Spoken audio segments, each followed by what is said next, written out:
We are here in Sri Lanka. This is our first time here and we are excited to explore this beautiful island nation. We'll be spending the next 4 days exploring Sri Lanka's vibrant cities and stepping back in time at some of its legendary ancient ruins. The sun is out. Let's get started, shall we?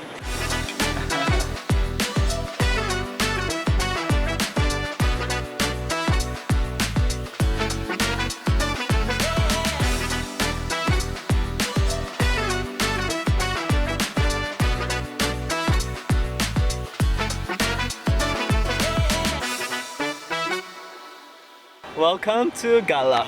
Yesterday we landed in Colombo airport and then we took the cab and then the train all the way to Galle.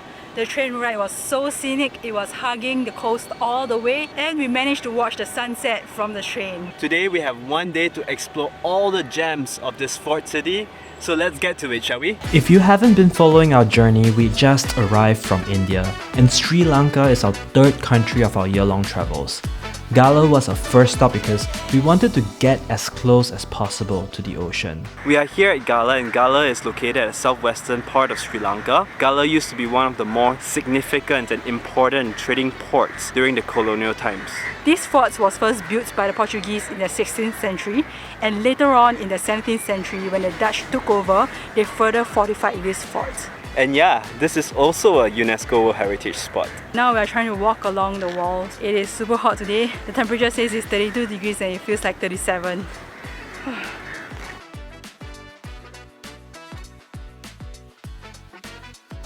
Wow, could just watch the ocean the entire day and I'll never get bored of it. Like the sound of the waves are so therapeutic. The wind breeze is also so nice and cooling. Sri Lanka is like paradise on earth. For lunch, we found ourselves at Coconut Sambal, which is an all-you-can-eat restaurant. Yeah, I am Rifkan.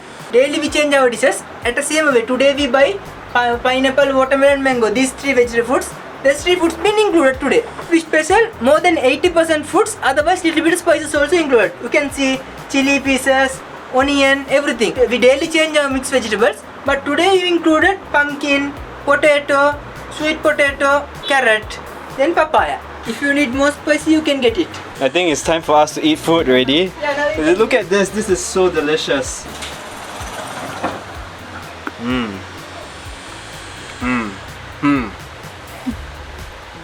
I don't know what is it, but like it is so caramelized and it is so thick and sweet at the same time with all the different types of fruits in there, and just completely blows my mind. Completely. I'm going to try the chicken. Quite tender. I really love the flavor behind it. It's so marinated. I love it. We also ordered their classic ginger beer, which is their ultimate banger. Oh, so good. This is just incredible. We just had lunch at Coconut Sambal and we each got a plate and then we could like put as much food as we want. We got rice, we got many different types of curry and we had a guy explaining what the different types of curry were. Some of the curries were sweet, some of the curries were sour, some of the curries were spicy. I feel super content, the meal was super hearty, but my stomach, I do not know what it feels. After lunch, we continued touring Galle. Galle feels like two sides of a coin. On one side, craft shops and cafes cater to tourists, and on the other side, locals are just getting about their evenings, catching up with one another, fishing or swimming. A reminder of how life here is deeply tied to the sea.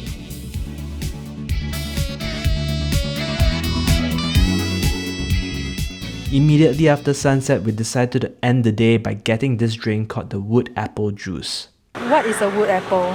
If you see it in a supermarket, you'll probably know. It looks like an apple made out of a wood. A very husky, brown, dry apple. And this is the juice of the wood apple. It's like probably like 1% apple and 99% sour. It tastes closer to sour plum than apple. Aaron likes it though.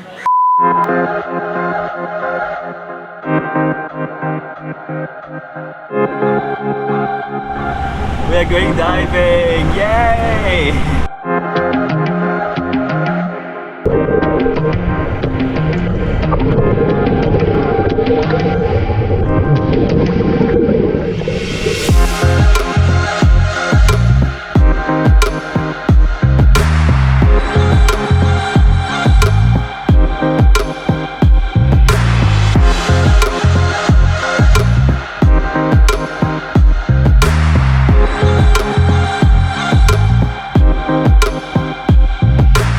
Diving in the Indian Ocean was different. The currents are stronger and there are definitely fewer coral reefs than in Southeast Asia, but the experience was no less enriching and rewarding for us. On our final dive, we got to check out a few underwater sculptures. These sculptures were intentionally sunk to rebuild the coral reef that were destroyed after the 2004 tsunami.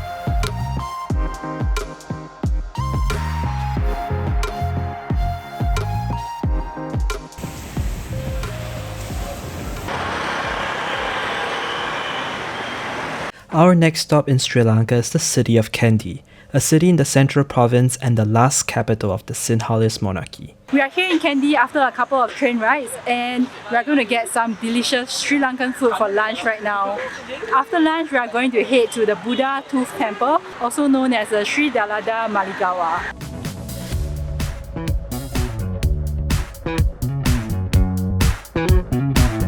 So we ordered something called the shovel rice. I do not know how it looks like, but from the pictures, they literally use like a shovel to scoop up rice for the two of us. Oh wow! Damn. Thank you. He literally came with a shovel. That's incredible, man. Okay, ready to eat? Let's start in. Let's start again. Yeah.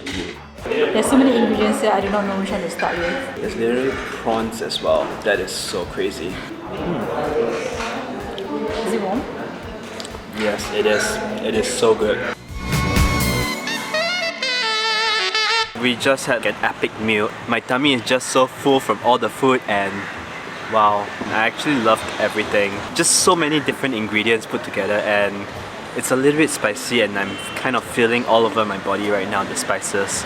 But I really enjoyed my meal. Now that we are done with lunch, let's head to the Buddha Tooth Temple. The Temple of the Tooth is one of the most sacred places of worship in the Buddhist world. Because of how sacred the temple is, it is no wonder why Shar had to be wearing a cover-up. We are currently at the Buddha Tooth Temple and we just entered and I was given this cover-up. Every day, thousands of devotees come here to pray. And for us, we had to be really mindful to not get in the way of the many people who pray here. You might be wondering why this is called the Buddha Tooth Relic Temple, and the reason for that is because they claim that Buddha's left canine is actually inside.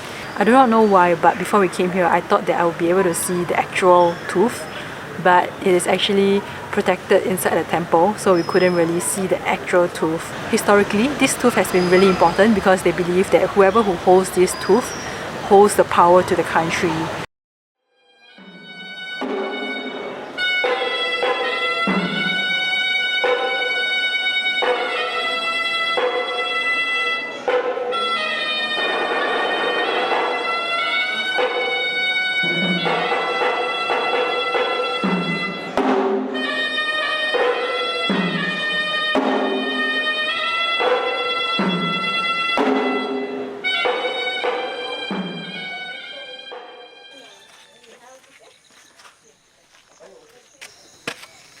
Good morning guys, it's a super early morning and we are here at Sigiriya. This is apparently a castle that is built during the 5th century on the top of a hill and we're very excited to check it out. Also known as Lion Rock, Sigiriya has been inhabited by monks since the 3rd century BC, but it was only turned into a citadel in the 5th century when the 2nd king of the Maurya dynasty tried to build his castle on this rock. So this is the start of our climb. We are at the foot of the rock. Apparently it's going to take us 2 hours to get up. Imagine like the emperor having to go all the way up to get to his castle in the past. It's a very good workout for him every single day. I'm guessing that was the original path up, the one with the steps and the stones. And right now it's the built path, and this path is like a kind of easier way but a longer way to get up. Let's do this.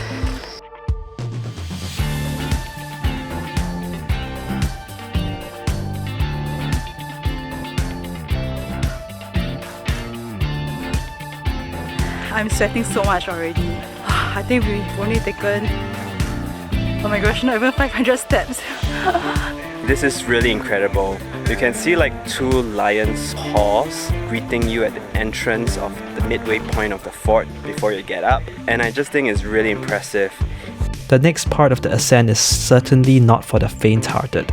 The sun is beating down on us. It's actually making it a little bit difficult to see where the steps are.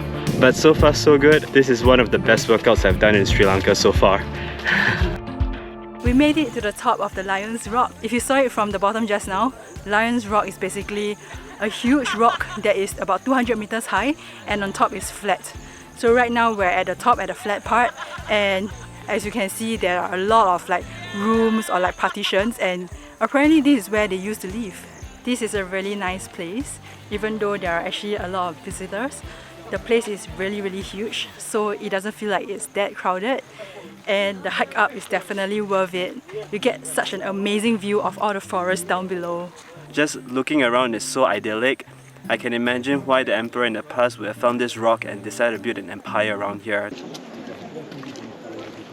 Another standout in Sigiriya is the mirror wall, one of the few structures to remain largely intact for over 15 centuries. It is called the mirror wall because it was made of bricks and covered with a polished plaster. Right now we're at a mirror wall, so right beside this huge rock there is like a wall. In the past, this wall was very reflective, and when like women walk past on the way to the city, they would like admire themselves and like check themselves out.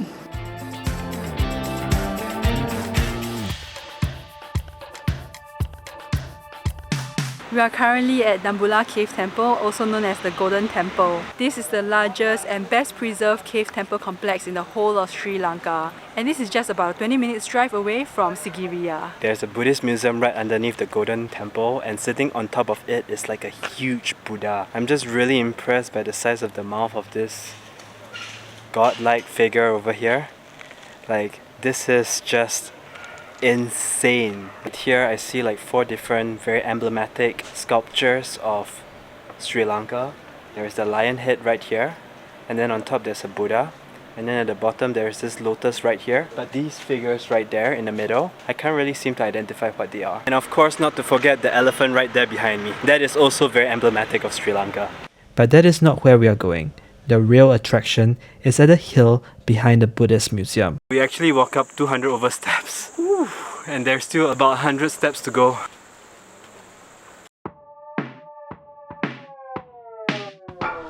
The Dambulla Cave Temple has been around since 3rd century BC, but the sculptures and paintings were added and improved over time, especially by various Sri Lankan kings. As one of the largest and best preserved cave temples in Sri Lanka, there are over 150 statues, as well as murals covering 2,100 square meters, depicting scenes of Buddha's life.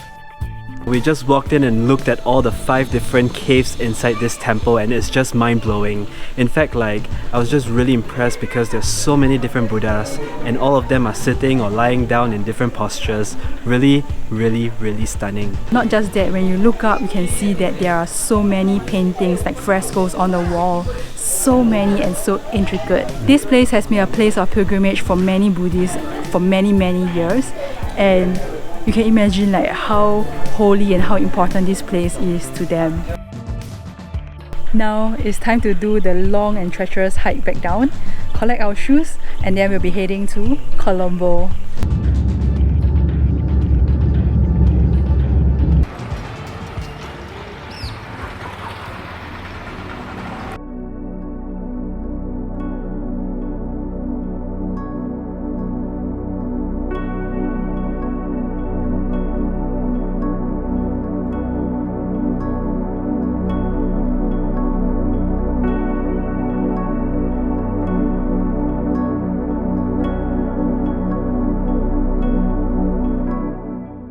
Unfortunately, our time at Sri Lanka had to come to a sour ending. We are here at Colombo, it's our last day here, and we just got scammed. We were walking to the fort, and we were walking past the Colombo Fort Station, the main station of Colombo. And this middle-aged man, pretty tall, wearing red shirt, pretty nice shoes, holding his phone and wallet, wearing a watch, he approached us, and he was like casually telling us that there was this festival going on with like 20-30 elephants, and this celebration was to celebrate Elections Day, which was today. And we knew it was Elections Day, so we thought like, oh, it was cool that there was a celebration going on. We asked him where the celebration was, and he said it was at a temple about a 10 minutes drive away. and we were trying to figure out like where exactly it was, but he said like no worries, you just have to take a tuk-tuk there, and it was really quick, and he immediately hailed down a tuk-tuk for us. We were like, oh, how much would a tuk-tuk be?